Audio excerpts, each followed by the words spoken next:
I knew I was the ghost in the matchneth day. The intern asked me where the server room was. The same server room I designed. The same got codebase I wrote while surviving on coffee grounds and expired ramen during those first 2 product sprints when the startup barely had a C, let alone a QA team. 5 years in, I was still being asked if I was with the temp agency. If bitterness were a data stream, I could have dubbed Esli and futuristic, right? But it started as Marissa V2 test final real 3 pi. On me old laptop back when the backend was still duct tape and tears. They online noticed it when it stopped crashing. Suddenly. The CTO was quoting Oradvent's neural compliance solution. Like head personally birthed it through a Zoom call with Jesus. He couldn't debug a toaster. He could sure take a bow. I didn't start out bitter. Not even close. I was the kind of idiot who brought brownies to all hands meetings. Stayed late to help junior devs rewrite their logic loops. Took every 7 a.m. meeting with the offshore team like it was my civic duty. I believed in the mission, the people, the dream. Back then, the CEO, let's call him Bryce, used to say things like, "You're my secret weapon," Marissa promised partner track once we cured series. Be said I'd be at Feedable when we scaled. Said it often, said it with that smooth. Empty sincerity men like him keep in their back pockets right next to their per-written exit emails. By year 3, I had built out the entire AI framework that made Helix a legal tech darling. Our first big client dollar in compliance contracts came because off that system. And yet when the press release hit, my name was nowhere, just Bryce, the CTO. And a weird quote from the coup about strategic synergies. I mailed Bryce once, just once about the emission. He replied, "Marketing Madedi call. Hope you understand." Oh, I did. I understood so well. I started a folder that day. Just in case I met it. In it went every Git log, every annotated spec, every email where they thanked me for building the system, because I know how men like Bryce operate. I made sure to keep every legal document, draft submission, any registration form I ever touched, especially tied to the awards. You want to know the real kicker? The Helix patent. It lists 4 inventors. 3 of them haven't written a line of code since MySpace was a thing. The 4th, me, but only after I reminded legal that I was the one who submitted the provisional. Felt like begging for a receipt after buying the company dinner. So, yeah, I smiled when they left me a fan to their deck. I nodded when they forgot to loop me in on client calls. I play at the part, the quiet, compliant coder, the one who knew where the bodies were buried, because I buried half of them myself, under layers of abstraction and encrypted audit logs. You ever hear your CEO laugh about you behind your back? I have, but I'll save that for later. Hey, real quick. If you've made it this far and you're not subscribed yet, do me a solid. Hit that subscribe button and give this story a like. Seriously, 95% of folks forget, and it means a ton to the team. Plus, I promise it gets so much juicier from here. Anyway, by year 5, I wasn't expecting a seat at Feedable. I was the table. They just didn't know it yet, but they would. Oh, they would. They announced it during a company-wide Zoom. I wasn't invited to. Found out we'd won the National AI Innovation Award when my intern forwarded me a Slack emoji reaction to CEO's victory lap. Bryce crushed it. Someone commented, "Crushed what exactly?" His 4th gin and tonic. His assistant's sense of personal space. My soul. The award was a big deal, like a nationally televised investor keynote panel type big. It was for Helix's breakthrough in regulatory compliance AI. The citation included phrases like unprecedented architecture, machine-verified audit flow, and asterisk disruption of legacy frameworks. Which is funny considering those were all my phrases lifted verbatim from my original white paper right down to the Oxford comma. The official press release hit company Slack like a champagne cork. Everyone was tagged. Everyone except me. The CEO Bryce, in his 1,000 haircut off the rack soul, gave an interview. This award is a testament to our visionary leadership and tireless innovation. And of course, we thank our brilliant development team. That was it. Our development team, like we were some infuriated blob of code monkey summoned via Slackbot. I was sitting in the server room when I read it, eating stale vending machine pretzels, and updating our legacy audit parser by handbeckows. The CTO insisted we didn't need Python 3 yet. I stared at the screen so long my eyes stopped blinking. But I didn't scream. I didn't text a single person. I just highlighted the enter your press release in yellow and added it tummy just in case folder. That Friday they threw an impromptu celebration on the rooftop patio. Warm beer, bad cover band. Some guy from sales wearing a novelty crown and calling himself the Helix King. You'd think we cured cancer. I showed up late. Wore sunglasses. Didn't say a word. That's when I heard it. Bryce was holding court by Thegril, flipping burgers like he was grilling up leadership. A board member, Tom, I think, asked him something about award submission. Bryce laughed loud and sharp. She really thinks her CODER on us that award. My ears went hot. I felt the air slip out of me like somebody inept my lung with a cocktail straw. Hugh ain't even trying to be quiet. He said it like I wasn't there, like I never was. The board guy chuckled. Well, she's got spirit. Sure, Bryce smirked. But this was always going to be about vision, not code, and that was it. I didn't throw a drink. I didn't storm Thegril and slap him with a spatula. I just walked quietly past the HR manager who once called me sweet but intense. Past the product lead who copied my framework diagrams and then pitched them at a leadership summit in Dallas like they were his own. Down 3 flights offstairs into the office. Unlocked the digital wall display in the main lobby. The one cycling through headshots of Team Helix. Mine was third from the end. Smiling, hopeful, wearing a blazer I now associated with failure. I deleted it. No confirmation prompt. No, are you sure? Just gone. Then I locked the screen, walked out, and didn't say goodbye. Not that anyone would have noticed. That night I had 2 new files to the folder. Award submission final PDF with my metadata intact. Zoom transcript internal award meeting auto caption but accurate enough. And just like that, something inside messed up asking for credit. It started asking for leverage. After that rooftop plot track masquerading as a party, it went into silent mode. No more Slack brainstorms. No more quick ideas on whiteboards while marketing folks played ping pong nearby like toddlers hopped upon Lakua. No more what-if feature epiches handed off to managers who'd paste their names on top and call it vision. I became corporate wallpaper still in the room, still humming quietly in the background, but never noticed it until you tried to remove me and the paint came off with it. They didn't even realize I was. Retreating. Bryce stopped sing me on Investor. Decks, fine. I downloaded every single one from the shared drive anyway in a subfolder narrative drift v12. V17, tracked every revision. Every slide that morphed from Marissa's compliance engine to Bryce data governance vision. The audits stopped flagging minor risks. Let him build up like mold under drywall, nothing legally actionable. Just in auto show how dependent the system was on someone who actually knew what it did. I started exporting my devlogs weekly, encrypted and saved to 2 different trivs. One physical, one in a cloud account under my college roommate's name. Then I made backups of those backups labeled innocuously. Grandma Photos 2021, zip. No one was looking. No one ever does until it's too late. Meanwhile, I began ghosting my way out of the day-to-day. They moved me off the Helix pitch team and into technical supt. For future innovations. Translation, the basement of events. I smiled, nodded, took the Dallas cubicle like it was beachfront property.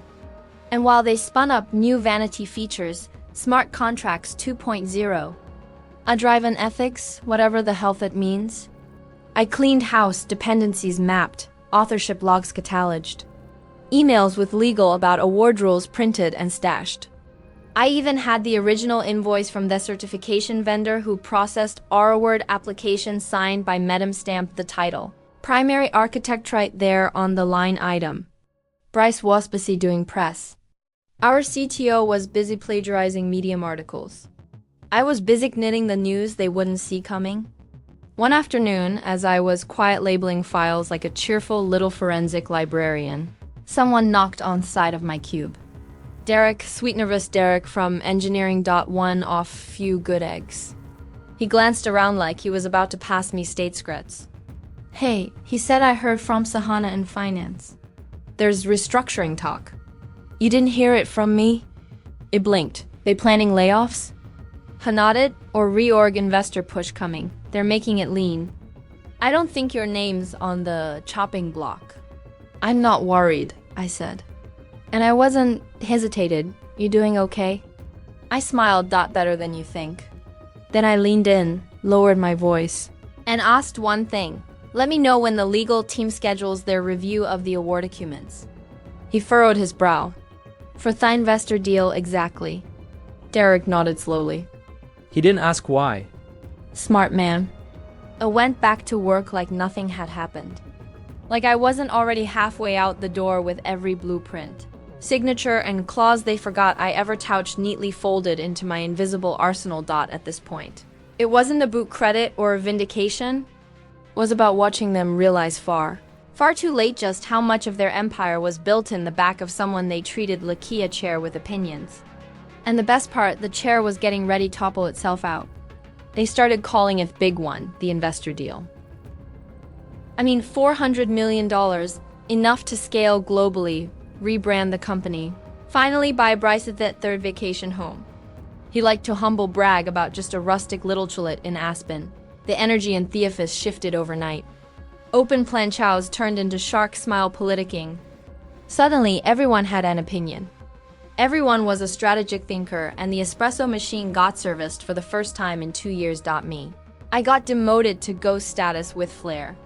Found out about the final strategy sessions from a shared calendar invite I wasn't on. Apparently, they were happening in the Innovation War Room, which was just the rebranded conference room with the broken Tumiport and a new coat of whiteboard paint. Only leadership and key narrative contributors were allowed. When I asked it casually, politely, if I should be looped in, Bryce waved me off with a smile. When need you focused on stability tasks, Marissa? Steel's too high level for deep technical dives. Don't worry, we'll definitely credit your groundwork. Groundwork, he said like I laid mulch, not wrote the framework that got us here in the first place. I nodded, of course, happy to help from the sidelines. I made myself so small they thought I disappeared. But I was very much there. Derek fed me details, the meeting notes, the early slide decks, the whiteboard snaps. One of the product managers accidentally uploaded a full demo scripto, the internal knowledge base with the trust-restricting permissions. I read every word. They were selling my architecture like it was a new perfume. Helix compliance you can smell. Bryce weighs very where. Front of the deck, front off story. Front of the staged group photo they took in the glass stairwell. I wasn't in the shot. I was the CODER running silently behind the camera elevator. They rode up without noticing cables holding it. They called Thecor of the system Helix ML, pretending it was some kind of machine learning oracle summoned from the ether. In reality, it was 3 years of version control hell. Custom rule interpreters and a compromise I made with legal over GDPR. Triggers that still gives me hives. They paraded it around like it had arrived in a golden egg from Bryce Farihead. And yet, in every deck, free roadmap, every glossy investor brief, they missed one thing. Consent mechanism or external capital triggers tied to iProgens. Why? Because I was the only one who knew it existed. Back when Wes admitted for the award, the one they keep parading like a prized pig, I had pushed for a clause that would bind any commercial use of the submission materials to a formal acknowledgement by the primary architect, me. At the time, I did it to keep legal honest. Never thought I'd actually use it until I saw them trying to spin gold from miscellans. I printed out the latest deck, rated over lunch in the empty server room. The part that broke me, the vision and execution timeline slide. Bryce's initials were next to every milestone, every single one. Even the pilot audit that crashed 3 times until I rewrote of cache logic in an Arby's parking lot during a snowstorm. But I didn't cry or scream. Break things. I smiled because I knew something they didn't. They could paint the walls however they wanted, rebrand the truth, rehearse the lies, sell themselves as the heroes of a journey they barely survived. But the foundation, the code, the proof, that still belonged to me. And when the time came, I'd let it all speak loudly, legally, and with the kind of precisionally a woman in tech could weaponize after 5 years of being called too technical. I took a personal day. Old HRI needed time for mental wellness, which was code for. I'm going to pull the pinion this grenade you idiots built a throne on. Slipped out before any uncold wrote me into another mandator team building Slack thread about gratitude journaling. Drove 2 hours insolence with only the war of the heater and my own pulse for company. Straight of the beige downtown building where the National Tech Innovation Committee kept its records like relics in a tomb. It wore jeans and a hoodie, no badge. No hint of the storm I was about to uncork. The woman at the front desk barely looked up when I asked for the award submission file from 5 months ago. Company name. Helix Systems Inc. Form of identification. I handed over my license and the committee access code 1 had personally registered during the submission window. She typed something, frowned slightly, then clicked hurting, and stood up. 10 minutes later, returned with a binder. No PDF, no email link, an honest-to-God binder. Heavy, smelled like toner and karmic retribution. Need a copier. Just a minute. I opened it with the same care you reserve for old photographs or marked explosives. It was all there. Every form, every formality, every justification for why Helix deserved the award. Architecture diagrams, test suite, flowcharts I bled out over at 3 a.m. between bug patches. But then on page 7, my heartbeat hit a different rhythm. Primary architect Marissa Lane, clear as daylight, not a member, not lead contributor, primary architect. I remembered the fight I'd had with legal to include that line, how they grumbled about formatting in space. I didn't budge. They didn't care enough to push back. And now that line was the tripwire. I flipped to Thella's section, licensing and eligibility discless. And there it was. A clause so boring no executive ever reads it. Paragraph 4.3 subsection C, any future commercial investment, acquisition, or integration that explicitly reference this award or relies on the intellectual property submitted herein shall require formal written consent from the NMED primary architect prior to execution. Translation. They wanted to use my work to close this $400 meters deal. They needed my signature. Not a nod from Bryce. Not away from legal. Mine. I smiled. I copied the entire file twice.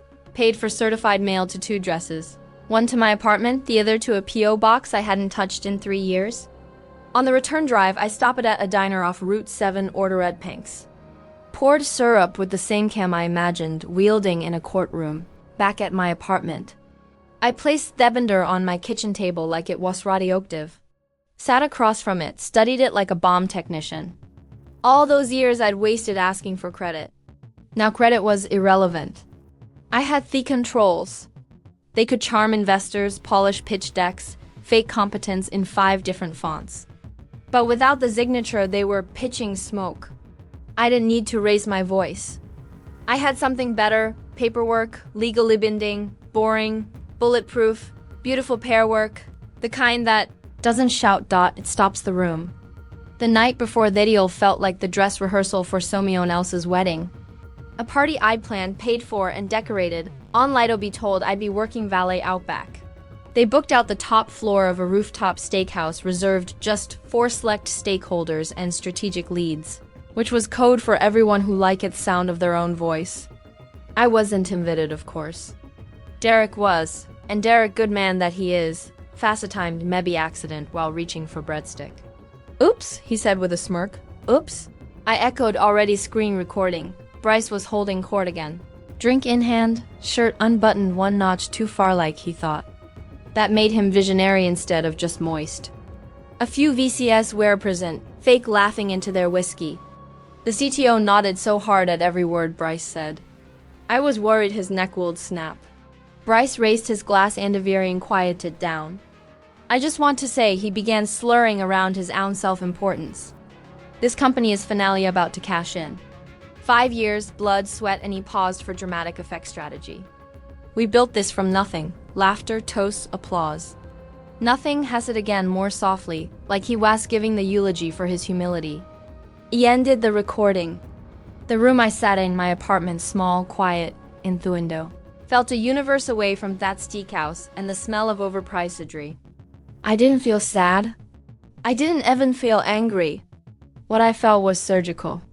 I opened my laptop, logged into the award portal using my credentials. Still valid, still active, downloaded the PIFAGN just to be sure. Then I opened a new email and typed with the slaustidicom of someone loading a single bullet. Subject compliance verification or linked IP authorization to legal investor at COMCCC myself body. In advance of tomorrow's signing for Thesaurus D agreement, please ensure all required signatures tied to prior award submission terms are present and up to date. Specifically, those concerning the designated primary architect as listed in the NTIC award documentation for Helix Systems. INC submission ID 143B, please refer to paragraph 4.3c of Thelesensing eligibility terms. Best regards, Marissa Lane, primary architect, Helix Framework. I didn't bold anything. Didn't explain, didn't ask. I just dropped the match into the kindling and clicked send. No one at Helix noticed.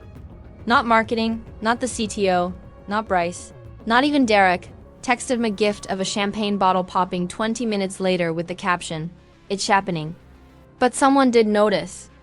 32 minutes after I sent that email, I received a read receipt. 12 minutes after that, a follow-up message from an address I didn't recognize. Thank you for the clarification. We are reviewing documentation tonight. GD Legal Counsel. That was it. No exclamation points, no emojis, just professional curious with a sense of urgency beneath it. I leaned back in my chair and exhaled slowly. They were reading the binder. They were seeing what I saw. They were beginning to understand Thetis. $400 million rocket ship had no launch key without me. The house E-built, the one they looted, renamed and wallpapered with press clippings, had a deed, and it had my name on it. I closed my laptop, brushed my teeth, fed the cat. Tomorrow wouldn't be asking to be in the room. Tomorrow I was the room. The boardroom looked like money had grown legs and taken a seat. Glass walls, panoramic skyline view, bottles of still and sparkling water lined up like obedient soldiers. Everyone wore navy or gray except Bryce, who showed up in a cream blazer like he thought he was starring in a tech startup biopic no Onise for. He was in rare form, grinning wide, tossing out jokes like sugar packets. Tending the signing of a $400 million investment deal was just another Friday. The CFO nodded like Ababul head. The CTO smirked at jokes that didn't land. One of the junior associates actually brought a fidget spinner. It whirred like a warning. I sat at the far end of the table, not aguist, not a co-lead, just there. Legally necessary, but visually exclude. My chair didn't even match the others. Bryce never looked at me, hadn't looked at me in weeks. The investors' team arrived precisely on time. 3 Zoots, 1 general counsel, and a younger associate with eyebrows permanently arched in suspicion. They shook hands, exchanged cards. Small talk floated in the air like lint. The binder came out 10 minutes in. Thick-tabbed, too heavy to be ceremonial. The lawyer, mid-50s, Harvard face, but Brooklyn posture cleared his throat. "We're realigned on most deal points," he said calmly, flipping to a tab near the back. "Just one last item before we sign. This pertains to the intellectual property disclosure surrounding Helix's core architecture." Bryce's smile twitched. "Of course," he said. "All clean. Our team built the whole thing in-house." The lawyer didn't smile. "This award submission from the National Tech Innovation Committee is listed as a key value point in your evaluation narrative. Is that correct?" "Yes," Bryce said. "That one put us on the map." "Excellent," lawyer replied. He flipped to another page. "Where viewed the licensing clauses?" The documentation requires a final signature from the designated primary architect to authorize any tied investment use of the IP. Silence. Bryce blinked. "I'm sorry, the what?" "The primary architect," Delaware repeated. "It's in paragraph 4.3c, non-transferable consent." He looked around the room. "So we just need that sign-off." Bryce chuckled. "Right, I mean, probably our CTO or product-led." Delaware tilted his head. "No, it's listed by name." He flipped the binder around, a single page blown up. Highlighted dot primary architect Marissa Lane. Bricemouth opened. Then closed, then open it again, slower this time. Like a fish string to explain away a polluted river. Wait, what? I didn't stand. Didn't clear me throat. Didn't ask for permission. I simply slid my own binder across Theplish table like it was nothing more than a casual lunch order. The lawyer turned to it, opened it, scanned. Then her looked up straight at me, and for the first time since this entire circus began, every eye in that high-rise boardroom followed toward me. I folded me hands on the table, met his gaze, calm, controlled, not smug. This wasn't gloating. It was gravity reasserting its. The lawyer nodded once, looked back at Bryce. We can't proceed with other. You could hear the silence settle like dust. The kind that doesn't move, the kind that knows it's unwelcome but dares you to sweep it. The investor's lawyer placed his pen down. Not slammed, not flung, placed with a finality faintly billion-dollar attorneys know how to wield. One soft sound, but it echoed throughout that glass and steel boardroom like a gunshot. We can't move forward, he said quietly. Eyes still on me till Miss Lane signs. He didn't say it dramatically. He said it like a fact, like gravity. Clause 4.3 Celsius requires her consent. It's non-transferable, no exceptions, the junior investor. Slick hair, crisp lapels, suddenly stopped scrolling on his phone. CFO gulped like head swallowed a stapler. The CTO's lips parted slightly as if trying to summon a word, then closed again when he realized it had none. Just a whimper trapped in a suit. Bryce's eyes looked like a man trying to remember if he'd left the oven on. In 2019, pale blank fingers twitching around. A Montlink pen he hadn't earned, but he gestured in my direction with it, finishing the sentence. I mean, Marissa's not part of, she's not even on the signature schedule. The lawyer didn't flinch. Your documentation says otherwise. Your submission says otherwise. Your pitch says otherwise. Then he flipped a tab. Held it up. Investor slide 12, award-winning architecture. Direct quote, the engine of our innovation. That architecture I legally tied to her name. Without her authorization, the award becomes negligible. The award becomes void. That he'll subsequently becomes misrepresented. He paused. Let it all settle. So again, we cannot proceed. All eyes turned to me. I didn't rush. I didn't stutter. I let them sit in themes as they made, paper-thin egos no-soaked in panic. Ice opened his mouth to speak. I lifted my hand. Not a dramatic wave, just a small surgical interruption off to sever him mid-sentence without saying a word. We can talk terms, I said, voice, even deliberate, but not with him. My eyes didn't leave the investor's lawyer. If this deal is to go through, it needs clean hands and clean leadership. You could feel the tension twist across the room. Even the fidget spinner stopped. The lawyer gave a half nod, reading between lines only people like us were trained to see. Power had shifted. The axis had tilted. Bryce was no longer the sun, just a spent match looking for another box to strike against. I believe the lawyer said slowly, turning to his team. We may need to reconvene separately. Just to clarify authorizations and structure, possibly personal. Translation, get him out or this deal dies. Bryce looked around seeking rescue from the CTO, who suddenly found his own tie fascinating, from the CFO, who had gone translucent, from the junior associate who stared at his coffee like it held the answer. But they all knew the room didn't revolve around him anymore. It revolved around me. Not because I screamed, not because I begged, but because I built what they took for granted, and now I held their sight. The pen they tried to hand to Bryce. It never reached him. It floated midair, waiting for me. Bryce tried to recover, but the air had already turned on him. He started rambling, half formidable gibberish spliced with boardroom buzzwords. Like he could pivot his way out of a blood oath. Maybe there's a way to amend the documents. He offered va high and thin like Raphael with a supplemental declaration or something, some kind of post-signature Therusian. The investor's lawyer didn't even look up from his binder that. He said flatly, void the award eligibility, which would materially alter your valuation, which would derail this deal. It was the corporate equivalent of a guillotine, No drama, just a clean drop. Bryce fell back into his chair. Quiet now. No more toasts, no more grins. Just a man realizing the company he thought he led was built on scaffolding he never understood. Across the table, the lead investor finalist spoke. Her voice was calm, precise, a surgeon preparing for a necessary incision.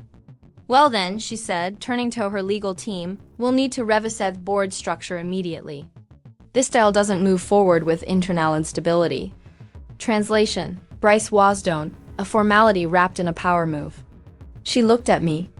Miss Lane, will you be joining us on the oversight board? I let the silence stretch just long enough for Bryce to hear it echo. Yes, I said, but my conditions are non-negotiable. Nodded. One of Thelawires pulled out a fresh sheet of paper and addendum. Revised oversight structure effective immediately. Your resignation accepted. His name was crossed out with surgical finality. Thepin slid across the table toward me. I read every word, I always do. Then isn't slowly, precisely, like I was sputting the final period at the end of a sentence he never learned to read. The air in the room shifted, not loud, no triumphant. Just different, like when a storm passes and everything is clear because of it. The lawyers began collecting their materials. The folks held for the first time in 20 minutes. The new oversight members began introducing themselves to me, but I only half listened. My focus was on the man shrinking in his seat across from me, watching everything he'd built on lease and borrowed credit come apart, one a quiet page at a time. I stood, slid the signed addendum back into the center-off table, and tucked my binder under my arm. As I turned to leave, I paused just for a moment, met Bryce's eyes. He looked hollow, like someone had scooped out his legacy with a soup spoon. Anthony, I said it soft, clear, no venom, just truth. 5 years in the dark. No, Bryce, I just wanted you to think I was, then I walked out. No door slam, no applause.